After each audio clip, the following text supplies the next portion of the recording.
কি আব্দুল জব্বার সাহেবের আদবটা আমি তো তখন ছোট বয়সে হরিলাট মাদ্রাসার তৎকালীন সময়ের আসাদিজায়ে কেরাম হযরত মাওলানা হাবিবুল্লাহ সাহেব রহমতুল্লাহ আলাইহি বিতর্গামী আইয়ুব সাহেব সাল্লাদিন মেসার মুহতমিম তখন ছিল মালিক মেসার, তারা তো বড় বড় যোগ্য মানুষ, সময়ের একবারে শ্রেষ্ঠ মানুষেরা।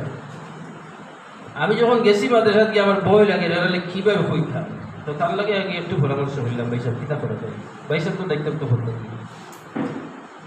আমি তার আগে একটু পরামর্শ দিলাম যে কিতা করা যায়। কমিটি তো দিছে দায়িত্ব আমার অভিয়ার এলাকায় একেবারেই আপনি না ছাড়া হয় না মাদ্রাসা, এটা এখন অচর হয়ে যায়, এখন কী করা যায়। আপনি আইবারি মাদ্রাসা আসলাম দিকে আইবারি মুক্তমি ওইবারি আপনি দেখেন কত বড় মনের অধিকারী আর এলাকার প্রতি তার কতটুকু আন্তরিকতা আপনারা শুনুন। তাই না আমার হইলা ভাই সাহেব, আমি তো সে হলুদি হইতে চাই না, আমি চাই আমার এলাকা উন্নত করতে, আমি চাই ও এলাকা থেকে কাম করতে, যে এলাকাতে আমি জন্ম নিয়েছি।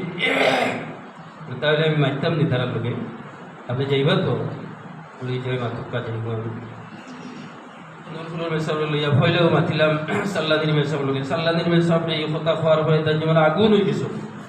আমার হইলা বেটা ফজলুল ইসলাম খারে যাওয়া দেখছ হরিলাট মাদ্রাসায় আজ থেকে যোগ্য যে কয়জন হাতে বসা মানুষ বাহির করছে, এর মধ্যে আব্দুল জব্বার সাহেব একজন। আর এই আব্দুল জব্বার নিয়ে যদি তুমি লামদিকে আমার মুসলিম বানাইলাম তো এর মানা হইব তার ইলিম খানের ধরে তুমি দহন বলিতে আইসো। আমি বললাম মেসাব মাদ্রাসায় তো তাই ছাড়া হইতো না, এখন বন্ধু হইব মানুষের তালামারি দিবে কি আর।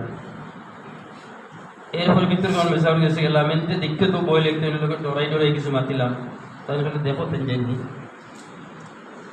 এরপরে নূরপুরের মেসাই মাতিলা, ইমাম সাহেব মাতিয়া সবল লাগিল বইলা হওয়ার হরে ভিতরে আমার মেসাই হইলা আব্দুল জব্বার